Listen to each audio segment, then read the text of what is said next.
नमस्कार दोस्तों, स्वागत है आप सभी का हमारे अपने YouTube channel PCMB digital Gurukul classes पर। बच्चों, आज मैं आपके साथ जो डिस्कस करने वाला हूं वो KVPY सेक्शन का पेपर है। KVPY सेक्शन में SB और SX के लिए जो पार्ट 2 होता है वो हम डिस्कस करने वाले हैं। पार्ट ए जो है वो ऑलरेडी हमारे चैनल पर KVPY प्रीवियस ईयर प्लेलिस्ट में आप लोग चेक कर सकते हैं। तो देखिए बेटा, in a population NAA and NAA are the number of homozygous individuals of allele A, ऐसे करके ये क्वेश्चन हमारे को दिया गया है कि एक पॉपुलेशन है NAA और NAA, उसमें number of homozygous individuals of allele A and A जो हैं वो हैं, यानी कि ये डोमिनेंट का होमोजाइगस अलील है और ये रिसेसिव का होमोजाइगस अलील है। अब आपसे पूछा गया है कि नंबर ऑफ पॉपुलेशन, यानी ये तो पॉपुलेशन है एक तरीके से आपके पास कि कितने लोग हैं, तो ये नंबर दे दिया। NAA जो है उसी पॉपुलेशन में हेट्रोजाइगस इंडिविजुअल्स का नंबर हो गया, ठीक है। Which one of the following option is the allele frequency in the population. इन्हीं पॉपुलेशन में ए और स्मॉल ए की आपको क्या निकालनी थी, यहाँ पे अलील फ्रीक्वेंसी निकाल कर लानी थी। तो देखिए, जिन लोगों ने हार्डी वेनबर्ग पढ़ा होगा वो जानते होंगे बेटा कि इसका एक बहुत ही सिंपल सा सुलझा हुआ फॉर्मूला होता है अलील फ्रीक्वेंसी निकालने का। कभी भी क्वेश्चन आए आप डायरेक्ट उस फॉर्मूले का इस्तेमाल कर लीजिएगा। अगर आप डायरेक्टली उस फॉर्मूले को अप्लाई करेंगे तो आई एम श्योर ऑफ आपका क्वेश्चन कभी भी गलत नहीं होगा। अलील की फ्रीक्वेंसी कैसे निकलती है देखिए, तो सबसे पहले आपको फॉर्मूला लिख देता हूं मैं।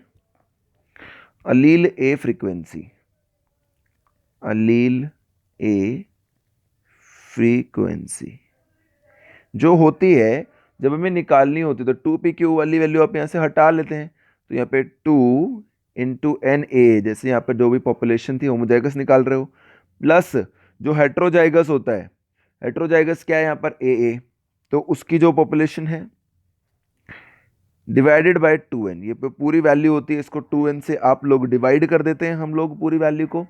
तो अब यहाँ पे 2NAA हो गया, तो 2NAA, तो NAA की पॉपुलेशन कितनी है देखो, 2 इंटू कितना हो जाएगा, 2 इंटू ये वैल्यू हो जाएगी 90, प्लस AA की वैल्यू है 40 divided by 2 into n। n का मतलब कैपिटल N जो यहाँ पर होता है उसका मतलब होता है टोटल नंबर ऑफ पॉपुलेशन। तो टोटल नंबर 90, 40, 70 टोटल होगा 200 इंटू 200। तो ये वैल्यू जो होती है पूरी जो है हमारे को, एक सेकेंड भाई, इसको मुझे अगर मैंने ऐसे लिखा था तो ऐसे नहीं लिखना चाहिए था, ऐसे लिखना चाहिए था, प्लस 40/2 इंटू 200। इस वैल्यू को हम लिख देते हैं 180 प्लस 40/400। 180 प्लस 40 हो जाता है 220/400 पूरा नीचे। ये आप इसको शुरू से ही डिवाइडेड बाय 2n करके भी लिख सकते हैं। तो ये जो वैल्यू आती है हमारी, ये आती है 0.55।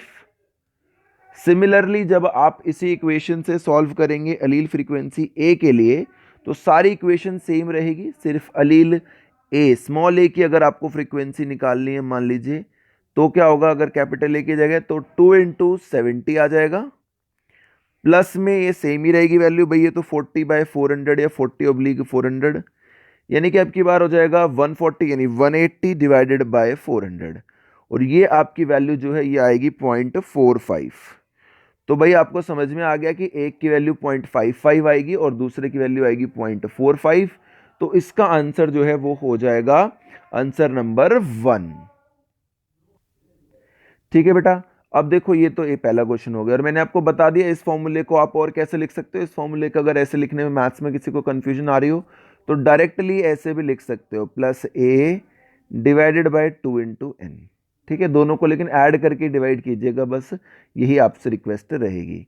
तो 2 इंटू आप इससे भी सॉल्व करते तो भी ये आता 90 प्लस 40 डिवाइडेड बाय 2 इंटू 200, तो 120/400 वैल्यू आती।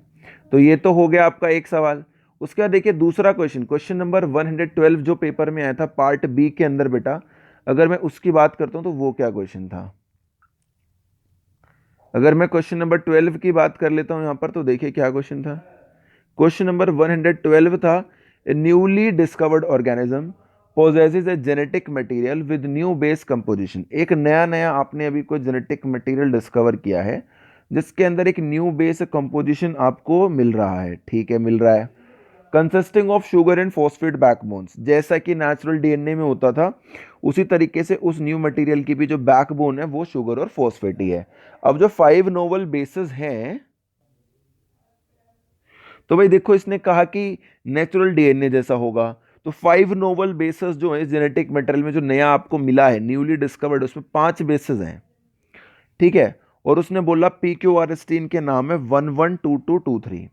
अब अज्यूम करना है आपको कि जो नया जेनेटिक मटेरियल है वो डबल हेलिक्स बनाएगा यूनिफॉर्म विड्थ का, यानी दोनों तरफ बराबर सेम इक्वालिटी रहेगी हमेशा। तो क्या बेस पेयर होता, तो देखिए लीनियर इक्वेशन वाला क्वेश्चन था कि सब में इक्वल नंबर आ जाए। मान लीजिए जैसे मैं कर दूं P और T को साथ में, तो P 1 है, T क्या है 3 है, तो 1 और 3 कितना हो गया टोटल 4, 1 + 3।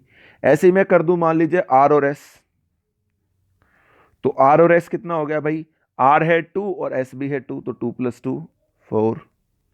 अब क्या बचा, P हो गया PT RS, QT बच गया, तो Q कितना है 1 और T कितना है 3, तो ये भी कितना हो गया 4, QT हो गया 1 + 3 4। तो ये एक अच्छा ऑप्शन हो सकता था।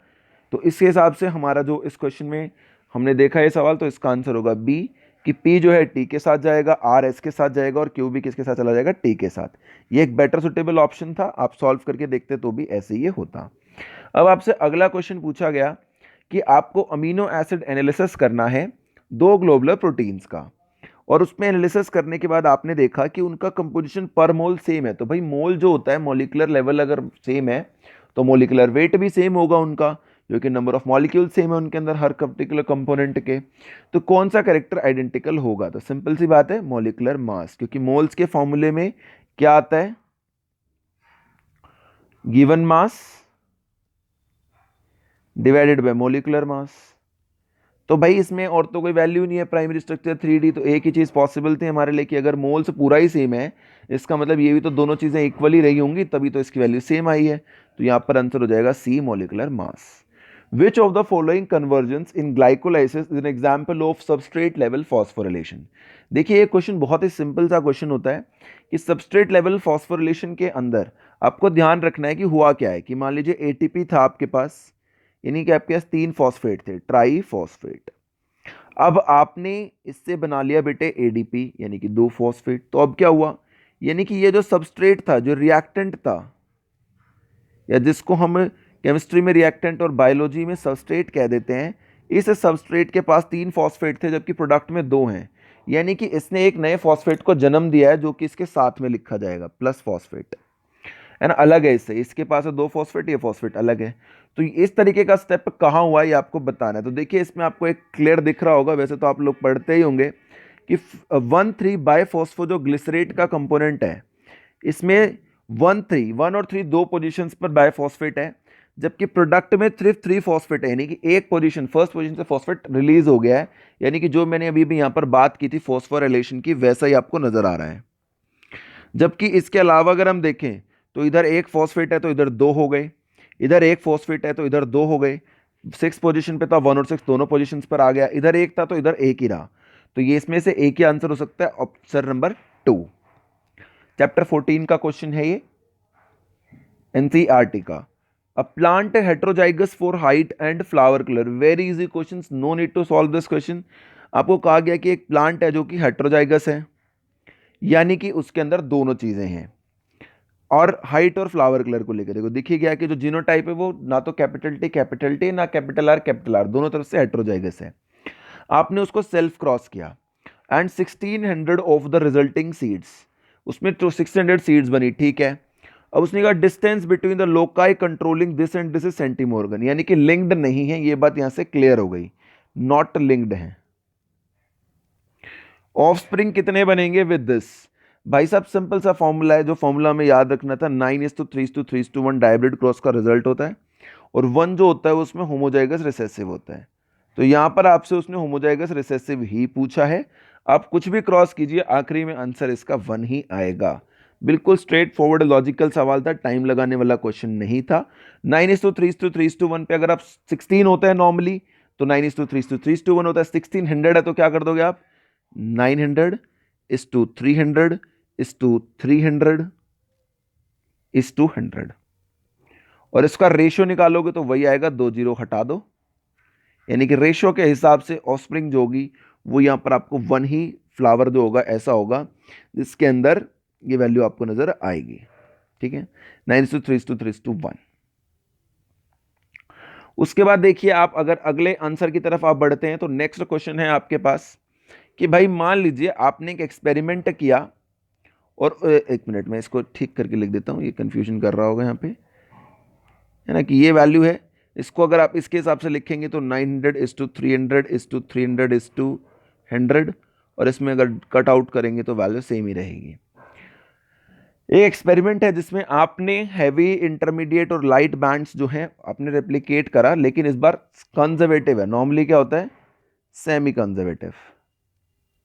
तो भाई कंजर्वेटिव है, इसका मतलब कंप्लीटली कंजर्वेटिव है, कोई नई चीज तो ऐड ही नहीं होगी।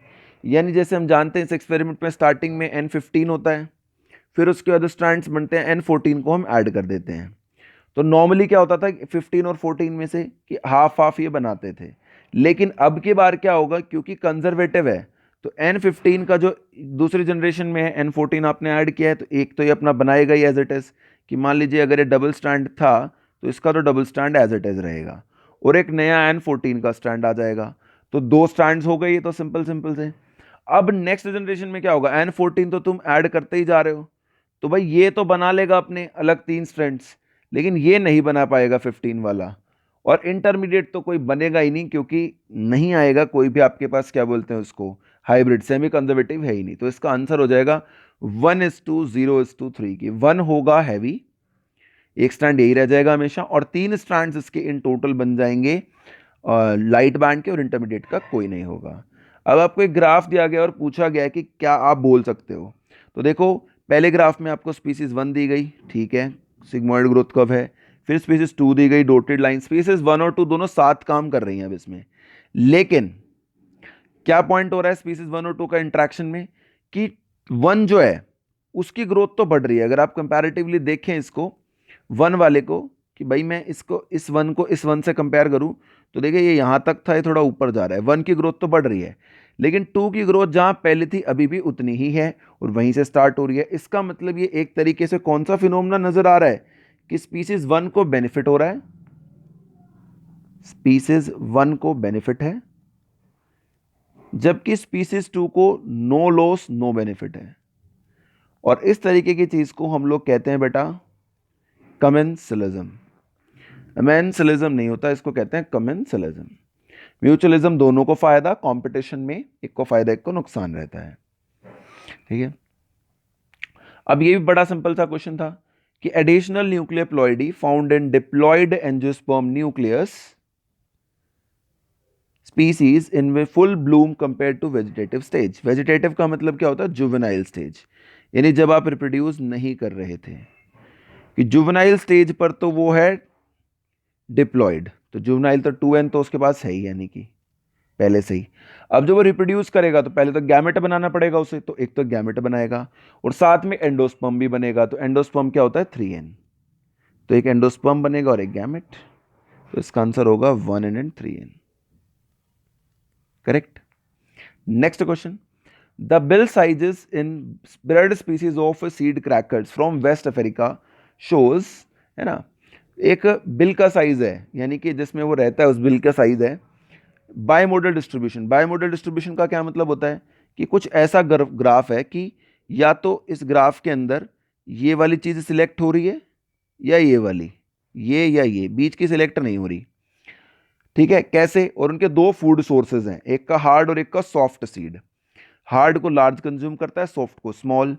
तो बायमोडल जो डिस्ट्रीब्यूशन होता है इसका क्या मतलब होता है, तो भाई इस तरीके के नेचुरल सिलेक्शन को हम लोग कहते हैं, चैप्टर 7 रिवोल्यूशन का क्वेश्चन है, डिसरप्टिव सिलेक्शन। क्या कहते हैं, डिसरप्टिव सिलेक्शन। स्टेबलाइजिंग क्या होता, कि इसी ग्राफ की पीक मिडल में होती, और इसी ग्राफ की पीक अगर एक तरफ ज्यादा एक्सटेंड करती है तो उसे कहते हैं, ये तो होता है स्टेबलाइजिंग, और ये तीसरे वाला होता है डायरेक्शनल। और सेक्सुअल सिलेक्शन जैसा नहीं पढ़ते हम कुछ, तो यहाँ disruptive. Now let's talk of the last question friends. थोड़ा सा इनकरेक्ट सा क्वेश्चन था कि container x and y pure litre water है, और दूसरे में भी प्योर लीटर वाटर है, और 1 litre of 0.1 molar sugar solution है। तो क्या करेक्ट है regarding water potential and osmotic potential? तो भाई प्योर वाटर का वाटर पोटेंशियल तो जीरो ही होता है, तो ये तो हो गया जीरो सीधा सीधा। और उसके बाद जो जो कोई भी सब्सटेंस है अगर उसमें कुछ सॉल्यूट ऐड हो गया तो उसका हमेशा क्या होता है, नेगेटिव होता है। तो इसमें आंसर हो जाएगा सी, अगर क्लियर क्वेश्चन हम सोचते हैं तो। बाकी इसमें ए भी आंसर हो सकता है, क्योंकि अगर एक्स में देखें तो भाई एक्स तो प्योर वाटर ही है, उसके अंदर तो कोई सोल्यूशन है नहीं, तो उसमें तो साई और साई एस दोनों की वैल्यूज क्या होंगी, जीरो होंगी। तो ए एंड एस जो है दोनों हो सकते हैं इसके अंदर, a and c sorry, options दोनों हो सकते हैं, but c is a much preferable option. तो भाई ये इसी के साथ हमारी जो KVPY 2019 SB का पार्ट 2 सॉल्व मैंने कर दिया है बच्चों। होप सो आपकी इससे मदद हो जाएगी। उम्मीद करता हूँ आपको वीडियो अच्छी लगी होगी। कोई डाउट हो तो ज़रूर पूछिएगा। Thank you so much, keep supporting us, do like and subscribe our channel.